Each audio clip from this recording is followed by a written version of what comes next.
Have you seen the size of the lollipop, the size of my mouth? It's almost stupid. I mean, this is the same size as one of my nostrils. Yes, please, I won't go there. So as we saw, this was a great clip where you're just taking charge. You're stepping into a role. The doctor is throwing so much responsibility into you, as per usual, Joe Grant is stepping up and grabbing it. We talked a little bit yesterday, and I just want to preface this a little bit, because we were talking in a panel, and there's impressions that fans have had over the years about certain characters and certain companions, and you were my very first classic companion. Tara Offit is actually my very first classical series that I watched in 2006. And I remember people saying, oh, Joe Grant, she's a little flighty, she's a little ditzy. And I remember watching those episodes and thinking, no, I'm not seeing this. Because you were a young woman in a position that had sort of strict social guidelines and strict social rules. And yes, you said yes, sir, when you needed to say yes, sir, and then you turned around and did exactly what you were going to do anyway. So kudos to you for that, because that was a wonderful, wonderful moment. So I want to talk a little bit about some of the subversive nature of your character, because I think that gets lost in everybody sees the blonde hair and the mini skirts and the cute boots, and they don't see the stuff that you're kind of. But isn't that the wonderful thing of being a woman? Yeah. I can wear the cute boots, but I can also do the mind of evil and go kick ass. And I think that's the one, you see, I feel that Barry Letts was such an extraordinary man. He didn't allow me to be that sort of, just do this, you know, and the tea lady thing and the, you know, bund and hand-fisted, that was all a joke. That was all done in humour. Also, when the doctor said things to Jo that a lot of women nowadays would think, oh, that's putting her down a bit. She was a young girl, basically not long out of school. She had about a year training. I mean, she kept coming up with, I could do escapology, I could do this. She couldn't do a lot very well, but she had a go. And so what was lovely, he taught her things. And so when he'd say things that nowadays we would say, oh, that's, you know, a little bit early to speak to her like that, he was treating her like a father would treat a daughter, in a sense. Or an older person would treat a younger person. Or the 12th Doctor treating Clara. Yes, yeah, exactly. That relationship, yeah. And I think I was very, very lucky. And I think Jo's character was beautifully realised on that level. And we do have to realise it's a programme where somebody's got to get into some trouble. Otherwise we're going to have a very long evening in that TARDIS. You know, and so you've got to have somebody who asks questions, who translate what things mean for the children, who don't get the scientific terms, and things like that. You've got to have somebody who's going to go and get themselves into a whole heap of trouble so that they can be rescued, but you've also got someone who can help the doctor. Because you rescued the doctor several times. I think it's, I mean, she went through a jungle to get help when he was, you know, and she was absolutely, I think, fearless. And if we were going to do a screen count, I'd be on a very low level, you know. So I'm very proud of what I got, and I think that was a lot to do with the fact that Barry Letts was in charge of the programme.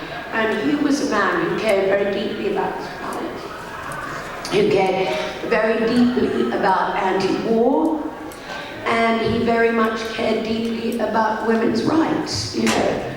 And I grew up like that because my father, when he took over the press club in London, he was the man that championed women into becoming members of what was an all-male dominated thing. I mean, my father has fought a lot of those sort of campaigns, and when he was in politics, one of his main things was to look after women in the workplace, start creches for children so that women could work, and that was in 1960. So, you know, I do come from a long line of all this, you know. And he also changed the rules of boxing so there was a doctor at the side of the ring. I mean, I've come from a man who championed a lot of things. So I am very well aware of what's going on, and I was always very comfortable with what was happening with Joe. And there was a lot of things that you were doing, sort of, eye rolling and looks that you were giving. So even if the script was telling one thing, like, you were certainly giving another impression at times, and that's just a testament to you. Well, I think in that first one, didn't she say something like, "Don't be childish"? Things like that. I personally think this is entertainment, and we mustn't forget that. And I don't think there was anything derogatory ever said to me that I ever took offense to. So how was the role described to you? Because you came... I mean, were you offended on my behalf, anybody? Do you think Jo couldn't, hold her own there? Yeah, I think she held her. I think she held her own. I mean, when you're wearing a miniskirt, climbing a mountain in high-heeled boots, darling, and keeping the doctor in tow, you're a strong woman. Right, so you came into the role after Liz Schwab's companion played by Carolyn Johns, who was this ultra-efficient, competent, scientist woman. How was the role described to you when you first were approaching it? Yeah, it wasn't. It wasn't? No. Because I went in and I did the improvisation because I couldn't read the script without my glasses. And they would already shortlisted it to like 3 women out of like 500, 600, whatever it was, because I was doing another show for the other channel. And the other channel, we used to call it in those days. Oh, we've come a long way since then. And so when I kind of did, I did this improvisation, and they said to me the next day, "Would you like to play Jo Grant?" So I didn't really know who Jo Grant was. So you had no idea going in? No. You do a reading that it could have been a monster of the week, or... Oh, I mean, she could have been anything, but I'm an actress, I can play anything. Well, I like to think I can, but I am a character actress, especially. I was never the gorgeous-looking woman that you'd give the part to just because she was gorgeous. That never happened to me, honestly. So it was just great. I went, oh, cool. And then when I turned up to do the first day's filming, I had the scripts, I had learnt my lines, and everybody else's because I was so nervous. So I just kind of did her in the moment, as it were. But what was so amazing about Jo, stop me when I'm talking too much. No. Because I have got my voice nearly back now, so I'm talking too much. What was wonderful about her character, and you didn't still see a lot of in Doctor Who, was Jo started out as this rather naive little sort of 19-year-old, woman who said, I took A-level science and I did this, and then we have that lovely line, which I think is adorable. And he said, well, what does that mean? He said, I thought you did A-level in history, or no, what was it, science or something. She said, I never said I passed. So you kind of got Jo just in that line, didn't you? I mean, she just was wonderful on that level. Anyway, so you get to see her grow up, and you actually get to see her suddenly getting a lot more confidence, understanding a lot more, right through to the green death, when you suddenly see her saying, ignoring everything the doctor's saying to her, and absolutely determined, because she's quite incensed by what is going on down there and about this planet.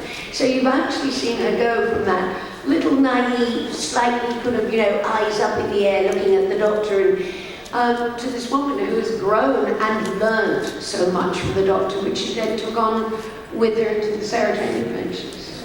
I think, she not only learned from the doctor, she almost assumed that personality, that responsibility for Earth.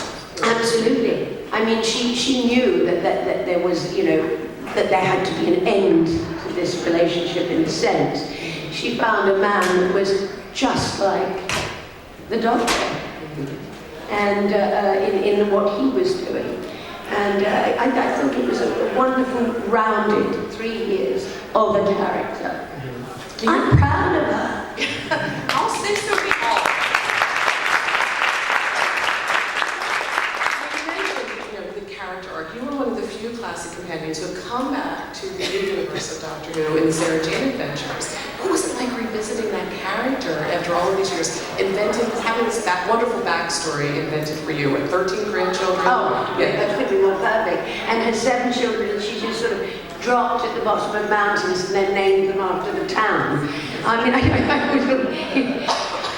that appeals to my humour, and the fact that they've never been to school. And they, you know, with that lovely moment when Finn, it's that lovely moment when he's sort of saying about, yeah, we never got to, they really wanted to go to school, you know, whereas most kids don't, but they had this incredible free, and sorry, I keep going, they had this incredible free upbringing, you know, it's that lovely hippie mama and papa, and yet, you know, mama was out there still fighting, papa was still out there fighting for these things, you know, 13 grandchildren, 7 children, she was a happy, fulfilled woman, and she was still continuing to do the work that she had left the doctor to do, which was the equivalent of what he was doing out there, she was doing down here.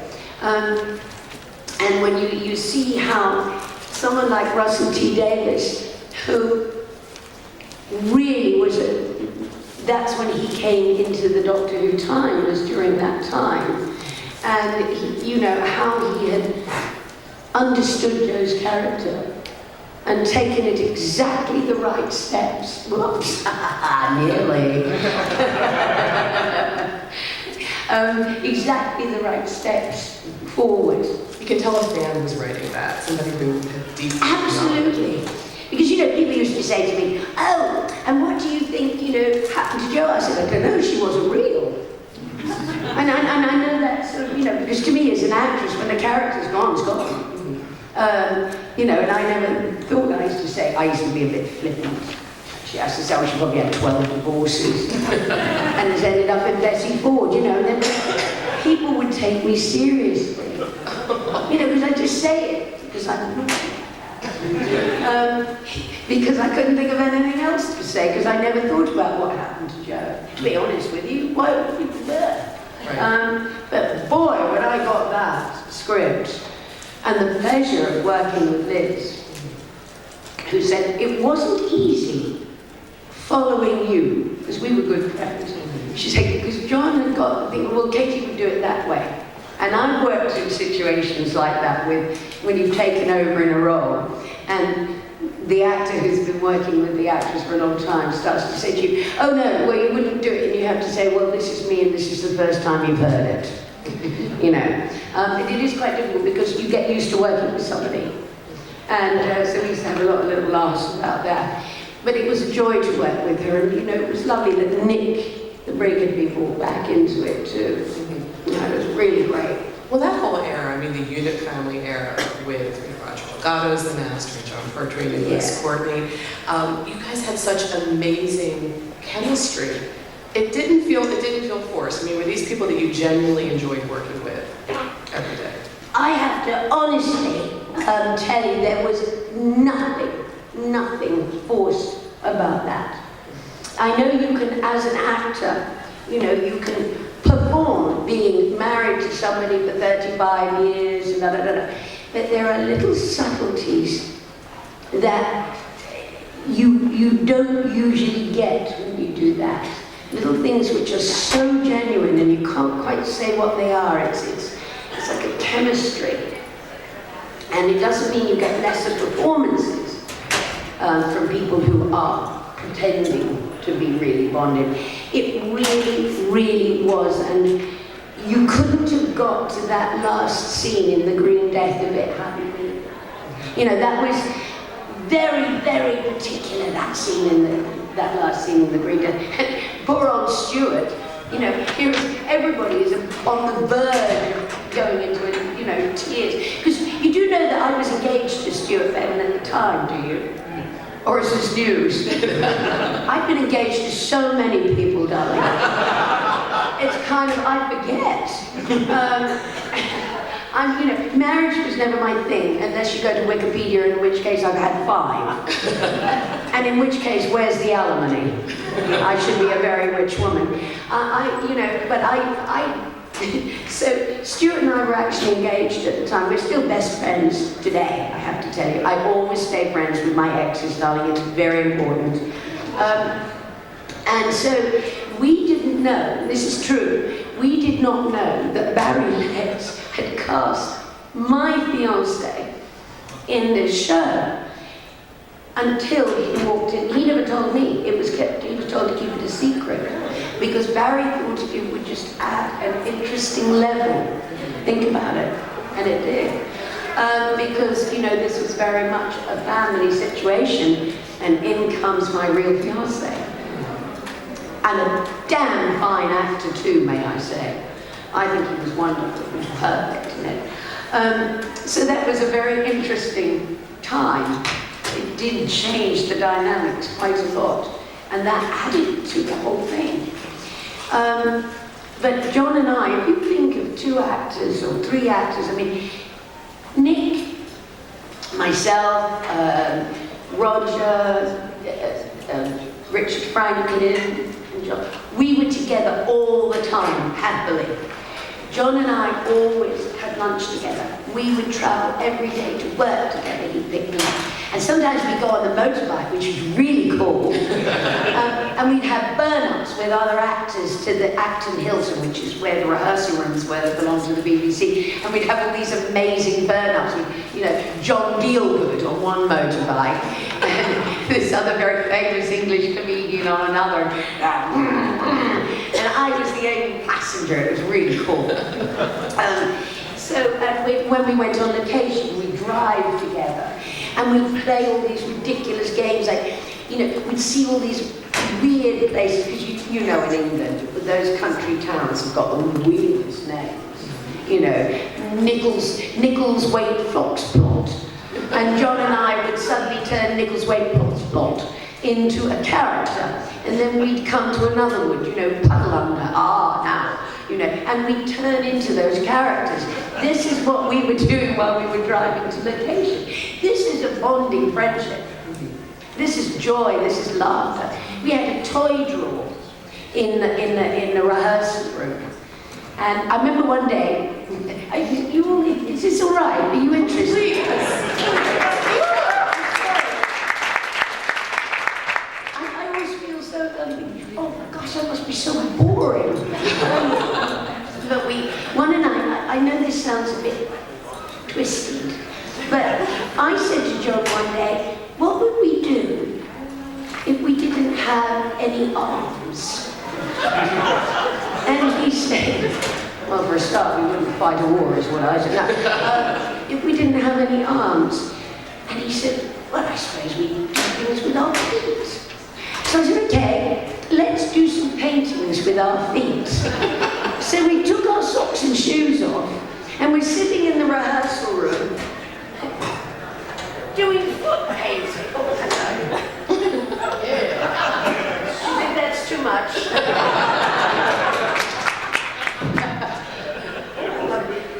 There you go.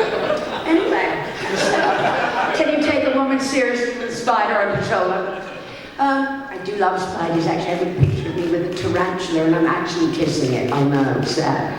Anyway, and so we did these pictures, and the next day we went in, and John's pictures that he'd done with his feet, they'd thrown away. Mine was still there. I said, I'm the winner! And then another time we took all the stuff out of it, and we turned all the props into an aeroplane before, you know, we started rehearsals. And John had my big thick glasses on, and we literally used every prop in the room. There was nothing left. And we forgot that it was a producer's run. And Barry Letts and the team came in, and there we are. It was so tragic. We had to quietly put everything back. You know, but what I'm trying to do is to colour in. We worked hard, we loved being together.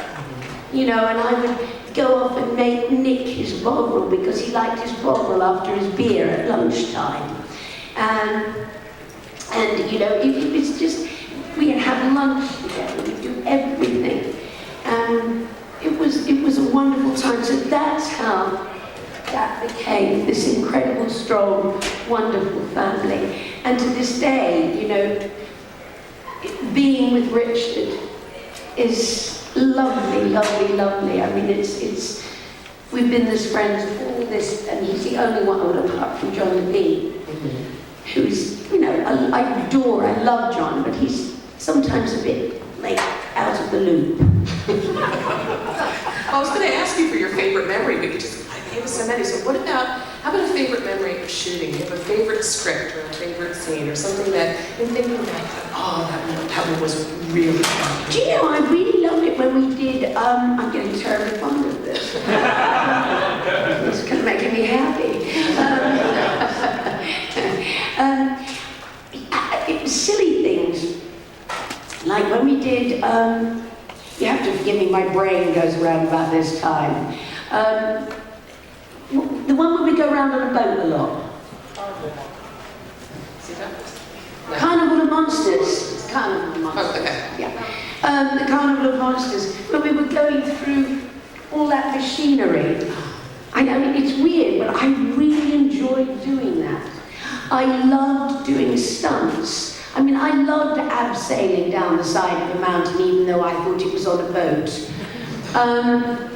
You know, when I actually came to doing it, I really loved abseiling.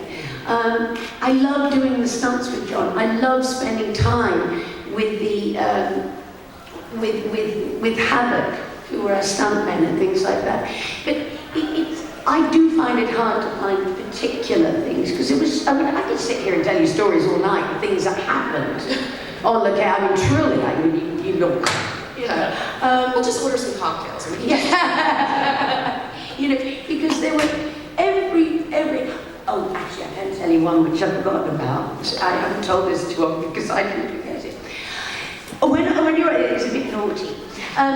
When you're on location, it's really, really cold in those pits, right? And it's really open, and you get these huge winds that gush across, you know. And so we had like portaloos and tents over them. Well, they were loos, but they had tents over them, right? And they were sort of separated. And then you had the big tent where everybody ate, and they were sort of opposite each other. And I went to the loo. God knows, it was mortifying. And there was a huge gust of wind.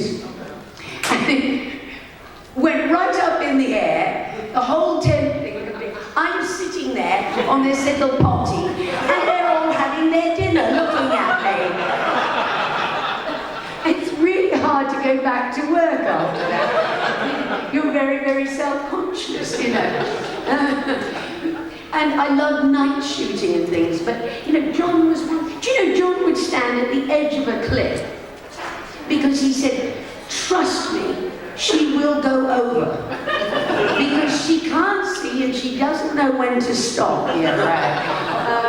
And he was always there with his arms outstretched for me.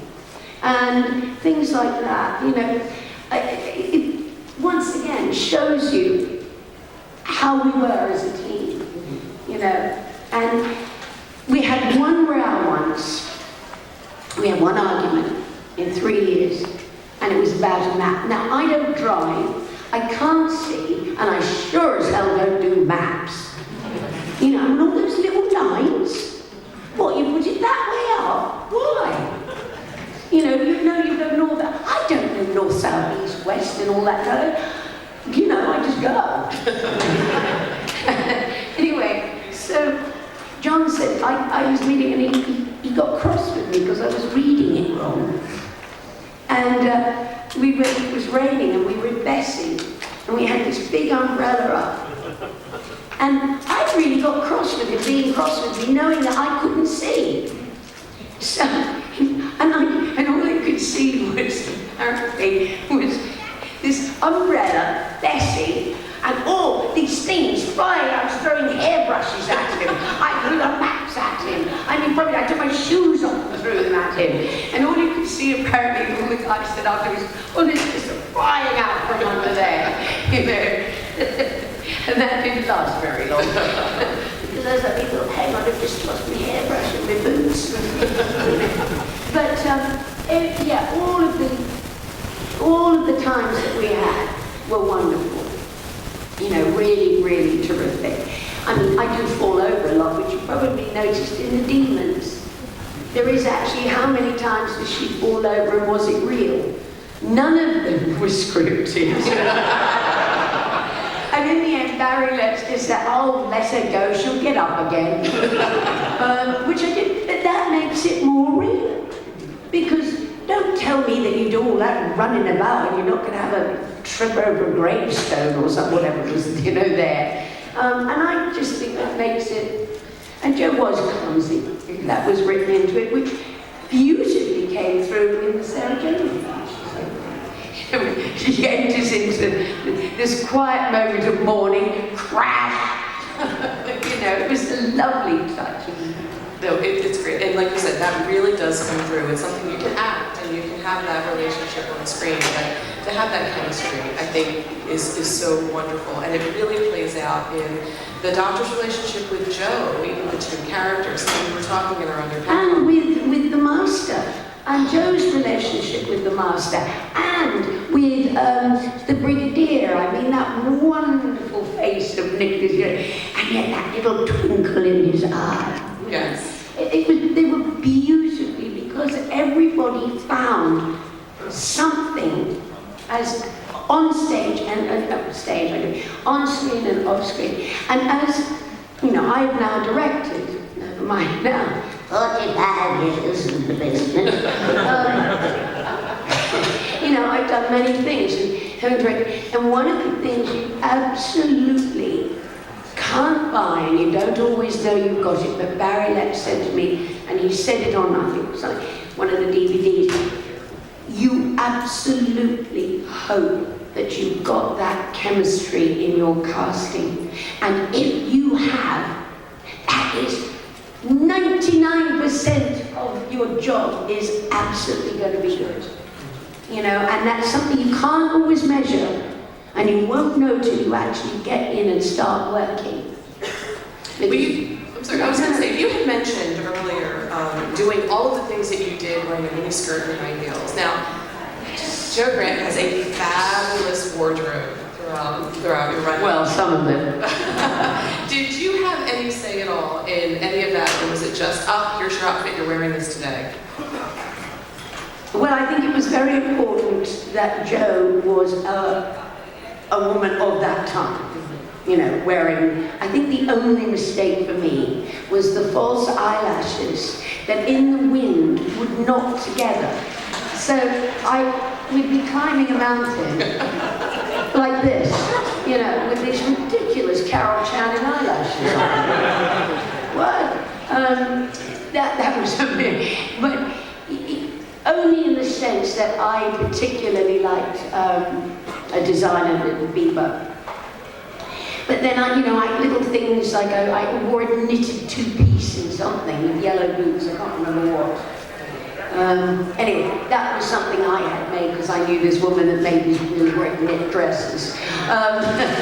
But on the whole, I wore what I was given. But we had some incredible costume designers. I mean, we had Jim Atchison, who won an Oscar for his design of the Littlest Emperor. So you were working with really cool people. But, you know, I'm an actress, she was a character. I was quite a young, inexperienced actress, so if the wardrobe people said you're wearing that, I'd wear it. Right.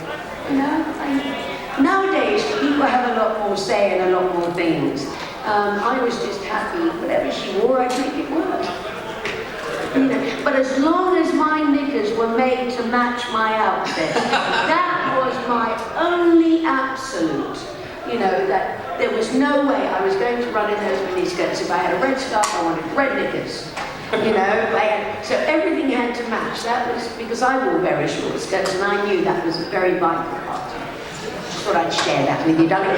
If you're going to wear a miniskirt, you must get matching knickers. Fashion advice. Well, visiting the Sarah Jane Adventures was not the first time you came back to the role of Jo. You've also played her in Big Finish audience. In the Companion Chronicles. And you like I didn't know that. Just a little bit. Ooh, tell me more here. And you've also played Iris Wildfire. Really? Yes, a whole new character. The matron. voice work. Revisiting his character, not having that relationship to kind of rely on and these other characters. You know why I was very late coming in to do it? I mean, apart from the fact that I keep moving countries, but when I was asked to do Joe for Big Finish, I just, why would I do it without John? I don't understand it. So I sort of said no, and then finally David Richardson he kept trying and trying, and eventually I said, well, all right, but only if I can do it with a friend of mine, you know, so one of those sort of things. And I suddenly, he said to me, it was extraordinary, he said, you walked in, you sat down, and he said that voice just went bang straight into Joe. You know, because it's as an actor, you have all these tapes and libraries in your head. And I guess she must have been accessible, because a lot of them I've lost, trust me. Or I have to dig so hard for them. But she was absolutely there. Because as I say, I have to lift my voice because I lifted it in a show, you know. And she was there, and I think, I don't know, maybe I'm wrong, but I think it sounds pretty damn close.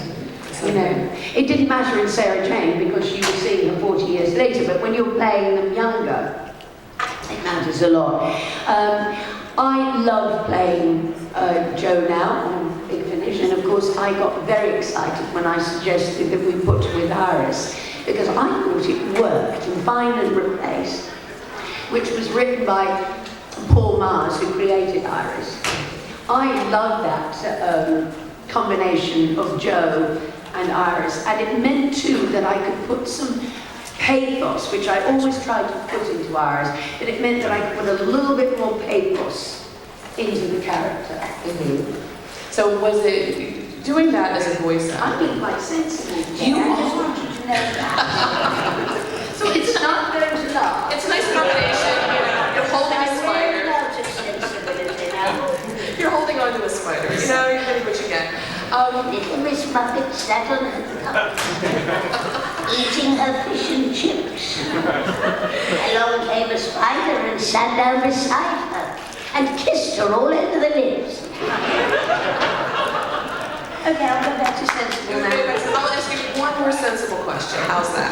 You have done a tremendous amount of stage work as well. And you said there is a lot of work out there. You have continued to work all these years. You did a fantastic show, Me and Jezebel. 9 characters in Me and Jezebel. One of my favourite moments was 4 of us sitting in a car. Betty Davis, who was not well pleased with the child. And then I played the 4-year-old child, and I played the evangelist and the Irish granny and the husband. I love playing Betty. But we got to a point where I dragged Betty's sorry ass right across Australian deserts. I had taken